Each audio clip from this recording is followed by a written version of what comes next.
Scary stories to tell in the dark. Harold. When it got hot in the valley, Thomas and Alfred drove their cows up to the cool, green pastures in the mountains to graze. Usually they stayed there with the cows for 2 months. Then they brought them back down to the valley again.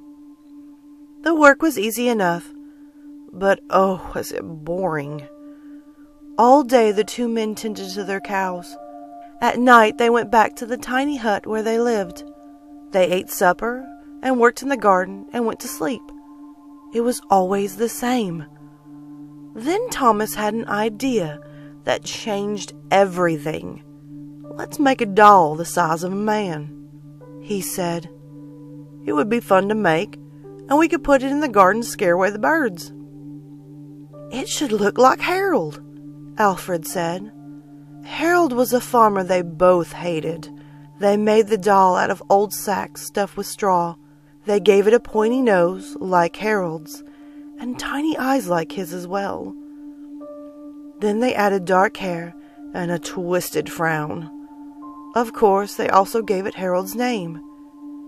Each morning on their way to the pasture, they tied Harold to a pole in the garden to scare away the birds.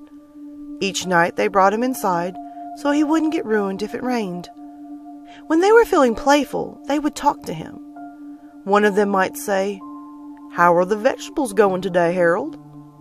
Then the other one, making believe he was Harold, would answer in a crazy voice, "Very slowly."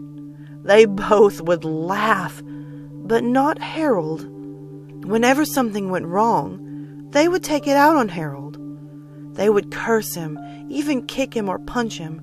Sometimes one of them would take the food they were eating, which they both were sick of, and smear it all over the doll's face. "How you like the stew, Harold?"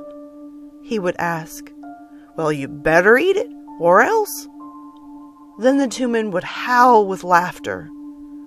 One night, after Thomas had wiped Harold's face with food, Harold grunted. "Did you hear that?" Alfred asked. "It was Harold," Thomas said. "I was watching him when it happened. I can't believe it." "How could he grunt?" Alfred asked. "He's just a sack of straw. It's not possible." "Let's throw him in the fire," said Thomas, "and that will be that." "Let's not do something stupid," said Alfred. "We don't know what's going on. When we move the cows down, we'll leave him behind. For now, let's just keep an eye on him." So they left Harold sitting in a corner of the hut. They didn't talk to him or take him outside anymore. Now and then the doll grunted, but that was all. After a few days, they decided there was nothing to be afraid of. Maybe a mouse or some insects had gotten inside Harold, and they were making that sound. So Thomas and Alfred went back to their old ways. Each morning they would put Harold out in the garden, and each night they brought him back into the hut. When they felt playful, they joked with him. When they felt mean, they treated him as badly as ever. Then one night, Alfred noticed something that frightened him. "Harold's growing," he said. I was thinking the same thing," Thomas said. "Maybe it's just our imagination," Alfred replied.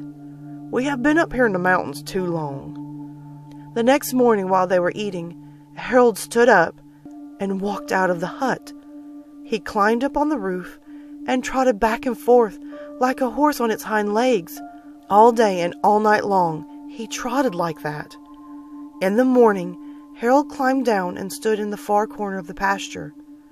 The men had no idea what he would do next. They were afraid. They decided to take the cows down into the valley that same day. When they left, Harold was nowhere in sight.